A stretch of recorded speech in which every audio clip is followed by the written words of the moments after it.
There's a looming fiscal crisis in America. It threatens to destabilize almost everything. In fact, it's going to bankrupt Medicare.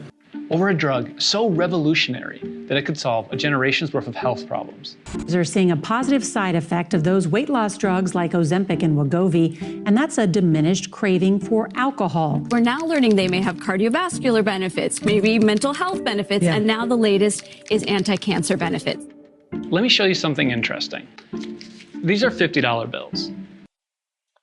So before he goes into that next segment, it's interesting that they're basically toting, in this case, Ozempic. I don't think they specifically said it in the video so far, as sort of this like cure-all, which is interesting. Obviously, this has had a huge surge recently. I'm sure some folks watching this have heard of celebrities or other folks who have kind of started to use this for a variety of purposes.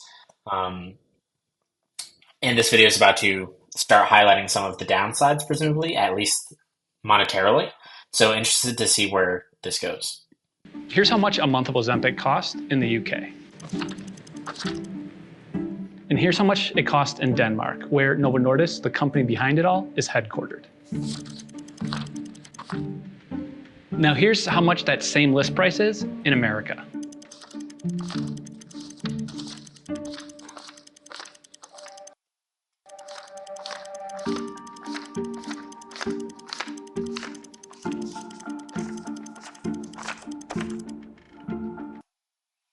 Wow.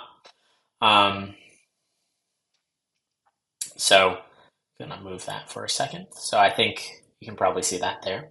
But basically, this highlights a variety of scales of prices here. Basically being $93 in the UK, then $130, and then in the US, it's $969, I think he said, for a month of Ozempic. So that's quite a sizable amount. So I can already see where he's taking this argument, which is for some reason, this drug is particularly expensive in the US. Obviously, a number of us are probably aware of some of the issues around the healthcare system in the US. So I'm curious to see if this is something where potentially this has been hiked due to some of those negative aspects of our healthcare system, or if this is actually something to do with potentially the usage of Ozempic in the US. I'm not sure if that changes country to country. This might be a scenario where because it is using for, because folks are using it for non-medical purposes in the US, that maybe there's a price surge here for that purpose to kind of maximize on the market. So we'll see where he takes it. Its sister drug, Wegovy, has similar prices. So do all the GLP-1 drugs. And this disparity has massive repercussions.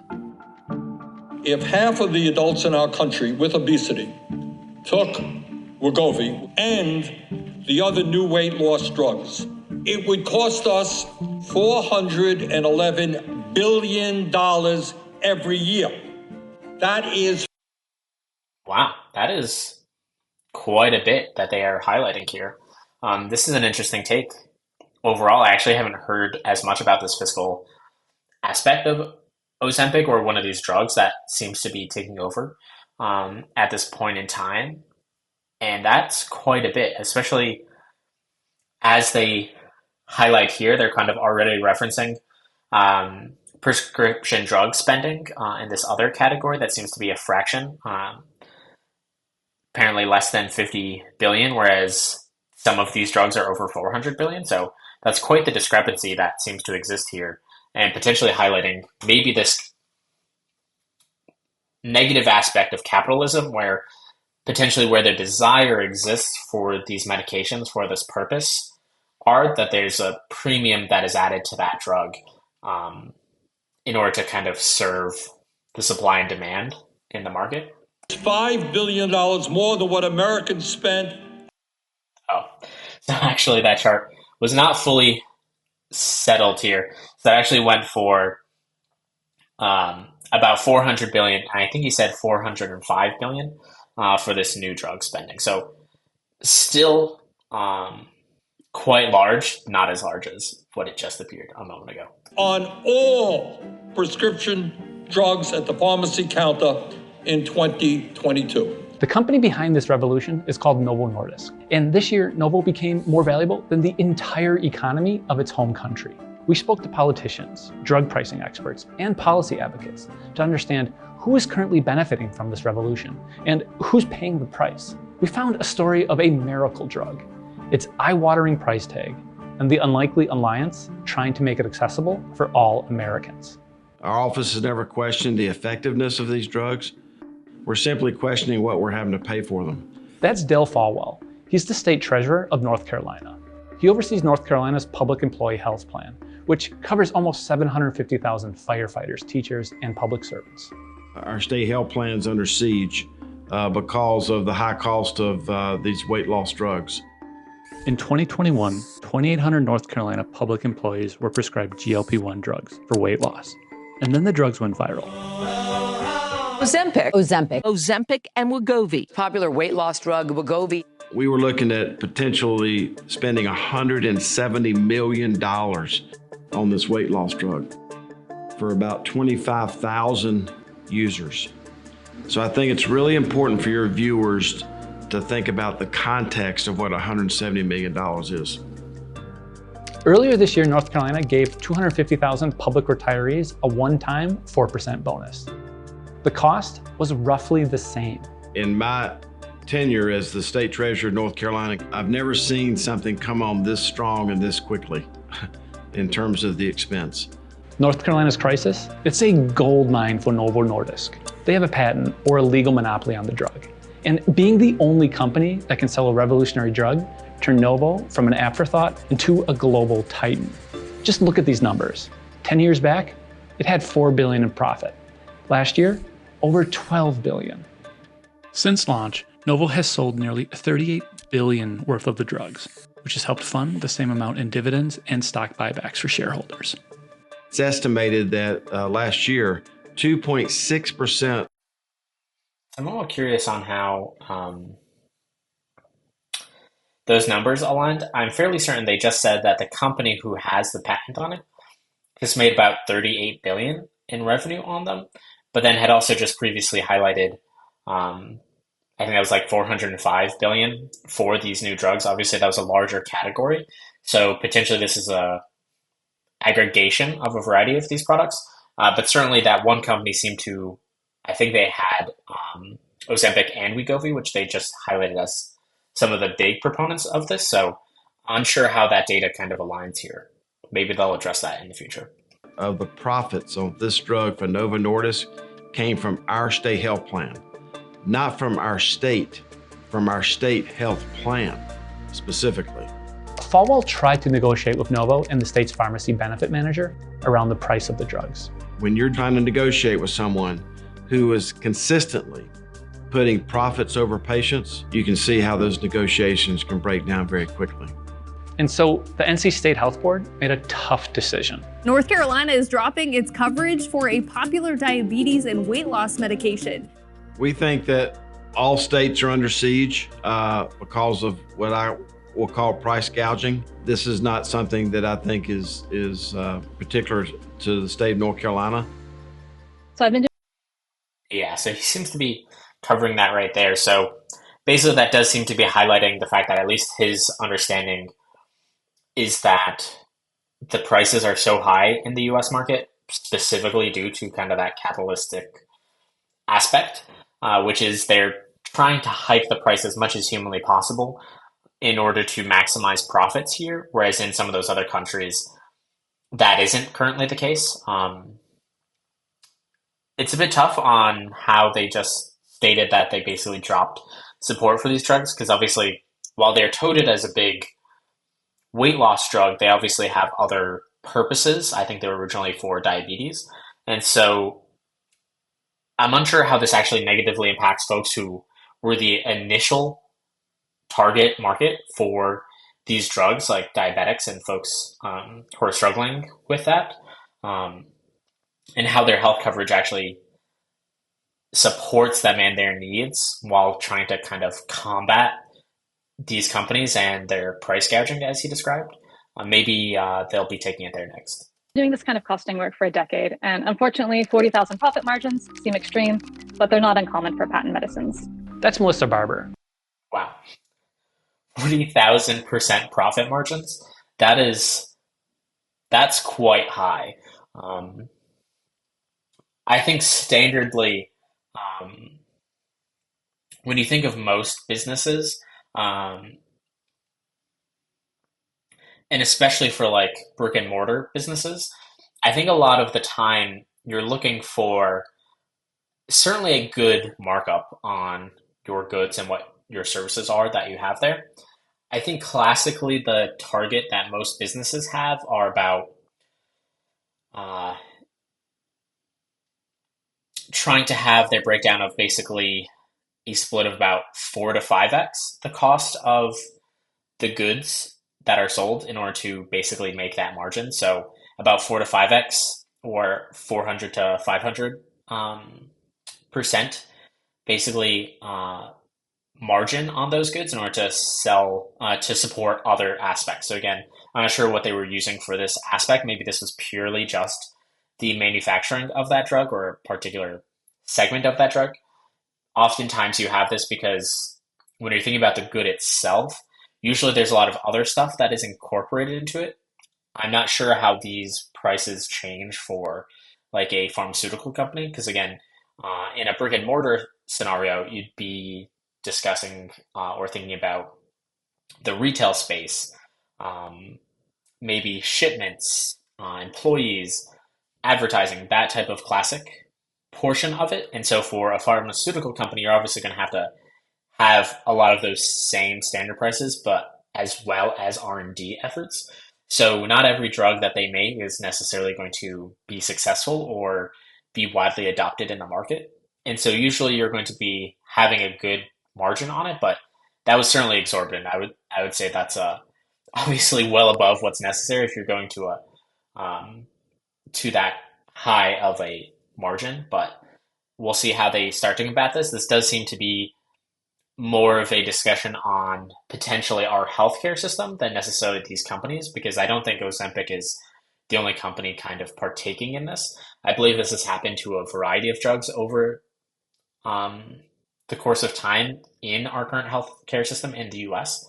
And so this seems to be more systemic, but they're taking it from a lens of this drug and how it has entered the market and kind of its quick rise in fame, as well as the exorbitant prices combined, and how this is having rippling effects into a variety of aspects politically and financially for the US.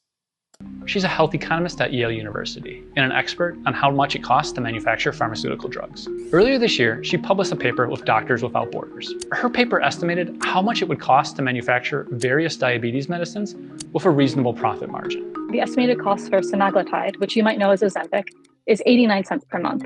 And that's if you assume a 10% profit margin. So if you assume a 50% margin, it becomes about just under $5.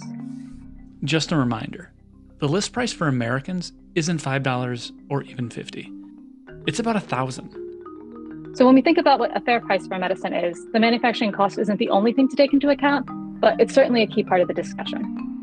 Melissa's study went viral, or about as... Yeah, so they kind of just touched on that.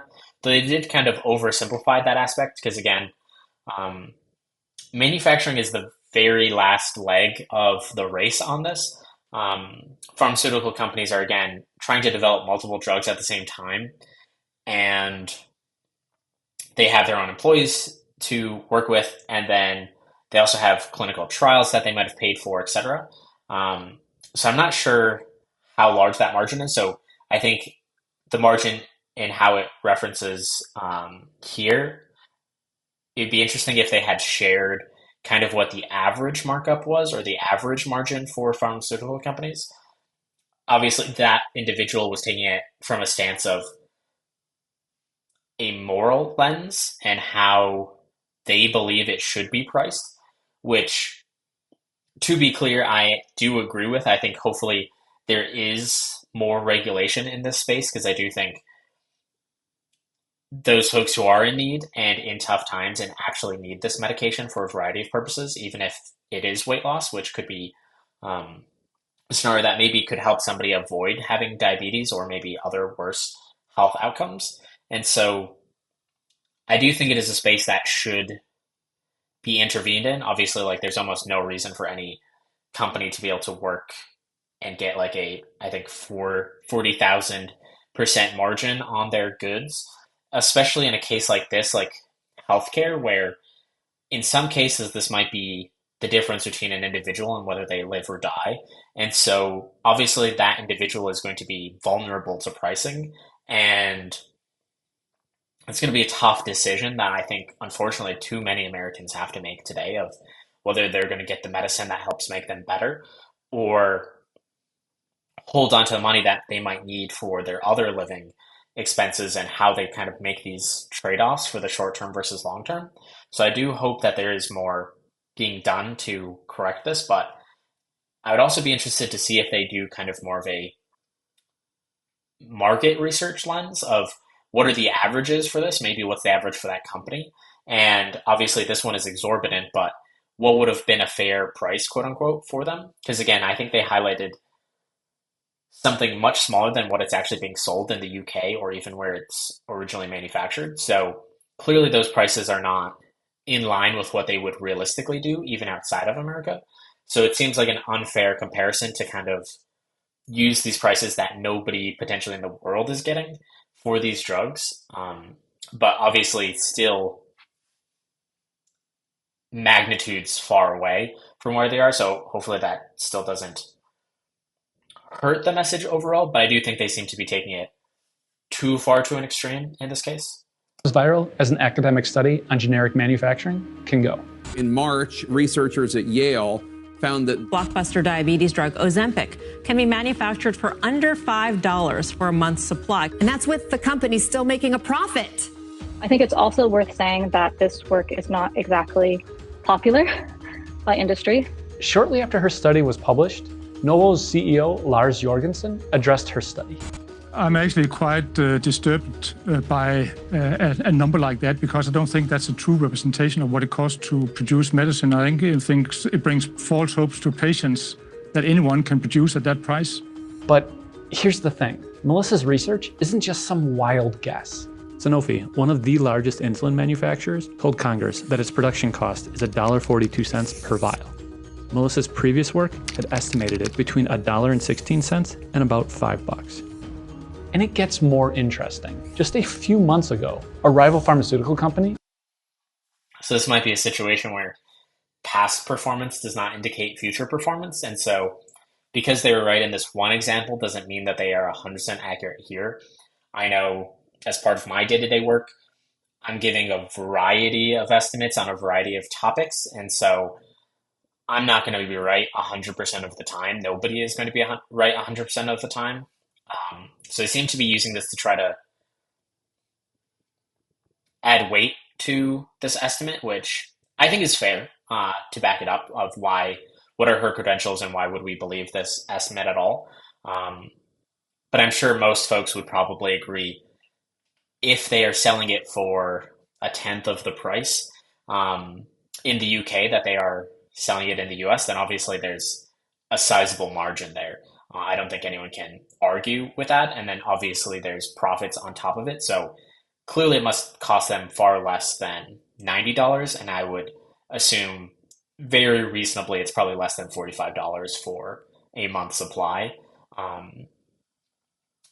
So again, they seem to be really hyper-focusing on how realistic this estimate seems to be, as opposed to kind of using other points of reference to highlight where 80% of the gap is not disputable, as opposed to trying to justify why their estimate is like 95% accurate. So they seem to be trying to really focus in on really trying to reduce any potential option for profit margins here, or why those are necessarily unfair, where their argument would still be valid in my mind, even if they just compared it to like the UK price and just made some baseline assumptions for the market. Cited Melissa's study as a reliable method for estimating drug production costs. When you saw Novartis was citing you, what level of vindication did you feel there? I think I just felt sad for whoever cited it. because it's just some scientist who doesn't really understand that, he's going to get a call from someone in public relations later, and it's not going to go well for him. The public is just wildly disadvantaged when it comes to drug price negotiation, right? One side knows real costs and the other side doesn't. So this study is just one piece of a much broader body of work where I'm trying to even the scales just a little bit. It's not enough just to point out something's wrong. Eventually somebody has to fix it. In July, Falwell wrote a letter to the U.S. Department of Health and Human Services. He asked the federal government to enter negotiations with Novo Nordisk to open up patents to generic manufacturers. This would end the company's monopoly, increase drug access, and lower prices through competition. He told Bloomberg it would also help solve the budget crisis. If they will lower this... Yeah, so this is entering into a tough alternative here because things like patents or copyright definitely get a lot of attention in these scenarios where they're being abused to some extent by the companies who kind of are generating this innovation. But the reason why companies like this exist and innovate at all is because they have some security over that innovation themselves. And so effectively what they're highlighting here is that they are going to try to force basically opening up this drug such that the original company who spent all this time and effort and prioritized investigation here to innovate in this particular field, and that they're basically going to lose one of the few safety measures exist for folks in that case who are innovating and actually pushing society forward in order to help offset this. So this seems to be coming at it from the wrong angle to some extent, I would say, in so much as certainly competition would lower price. That's how competition generally works in supply and demand, which is if you have a monopoly over something, then prices will go up. But this is where things like copyright and patents were specifically put in place to encourage innovation, because if they could make this drug and then somebody the next day could basically buy it off the shelf or try to find a prescription, basically get the recipe, quote unquote, and then just start manufacturing it a week later, then what would be their incentive to have invested all that money in research and development, all that time and all those failures of potentially other drugs they tried to investigate that weren't successful? And so they likely spent probably billions, I would say, most likely, considering how much money goes into pharmaceuticals, in order to kind of get through a assortment of drugs, eventually leading to this one being successful and leveraged to the extent that it is. And so that would basically take that off of, basically they would have to take on that risk and do that investment with potentially no upside. So again, it seems like it's probably more reasonable for them to sort of enforce some type of price fixing to some extent. Clearly, we see that they manufacture it at a certain price. They could even just say something as simply as it shouldn't be more than X percentage above the median price that it's being sold globally, or maybe it can't be sold more than the next most expensive one, something like that. But there's clearly some other things going on, especially in the US market, where other markets seem to be doing much better on this front, in so much as their prices are a tenth of what they are in the US. And so going after their patent here doesn't seem fair, I guess, to a larger extent. Of if that creates a precedent here, then that means that other folks would be less incentivized to create drugs that are useful for folks. Whereas they probably could just take some measures that they had in these other countries. I'm not sure of exactly how they pulled this off in the other markets, but I would assume that they didn't try to kind of mess with their own patenting laws in order to kind of create competition instead of just addressing the problem head on. Price and charge us what they're charging people in their home country. As the state treasurer of North Carolina, I think we can budget our way through this. It also puts Falwell, who is a Republican, seemingly on the same side as Bernie Sanders, America's highest-ranking Democratic socialist. Well, the situation is unfortunate that is leading to this, but I think it's good to see, generally speaking, that we can have issues that are impacting the average American citizen that hopefully both parties are working towards. This individual did use it as kind of like an example of like how rare this occurs, and hopefully that isn't the case as much as potentially it is right now. But arguably anything that is negatively impacting any large segment of the U.S. Population should be addressed by both sides of our political parties here. So we'll see where else they take it, but that was an interesting option that they gave. But then he also described using a price similar to what they had in those other countries. So maybe that's implying there is already generic options there. But I would have to assume UK or Europe have some type of patent or copyright law that helps support innovation here, because I believe most countries do, especially ones that we regularly interact with. Usually the countries that don't have strong copyright or trademarking or patenting, usually it's pretty well known. Like I think like China, for instance, doesn't have the same type of systems that we do in the US.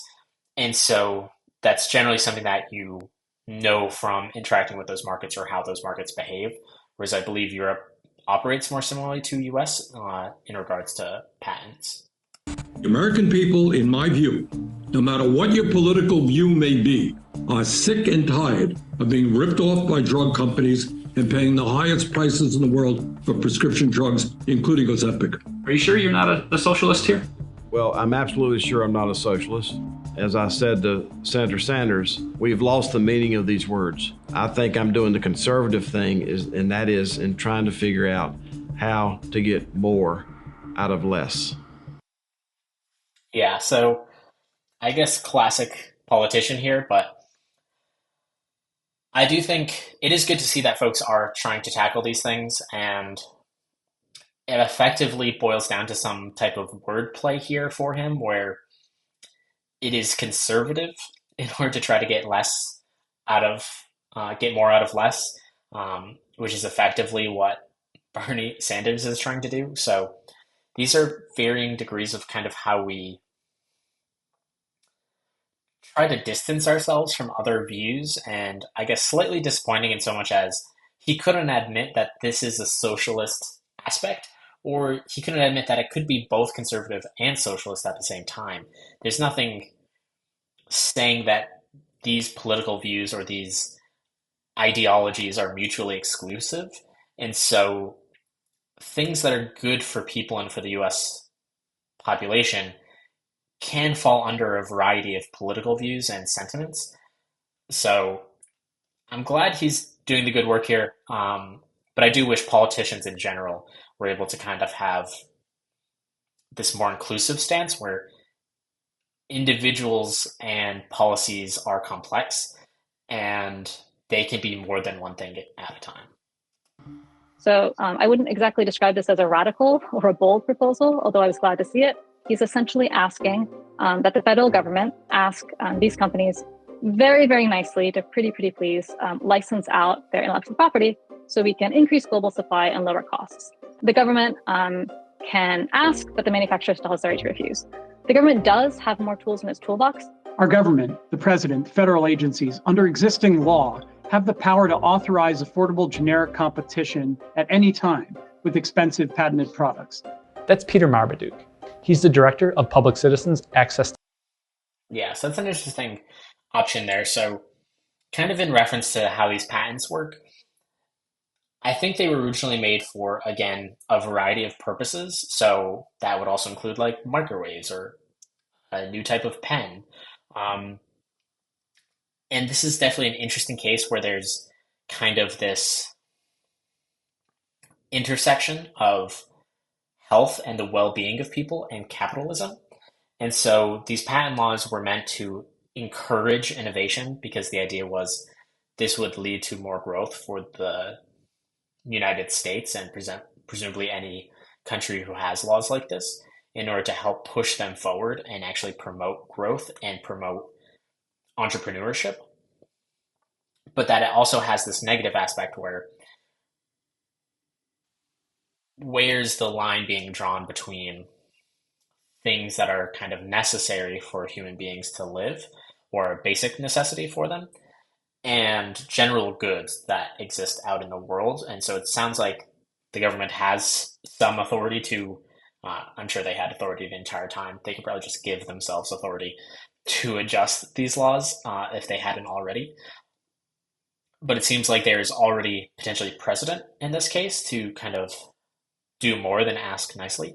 But again, I think this is an interesting way of tackling this problem, which is they're trying to undo particular laws that these companies are leveraging in order to kind of price gouge here, instead of trying to find a way to prevent price gouging or at least regulate it within certain markets, like the healthcare sector. And so they're trying to force competition in here or force alternatives to then have the manufacturers reduce their prices instead of just having the manufacturers reduce their price.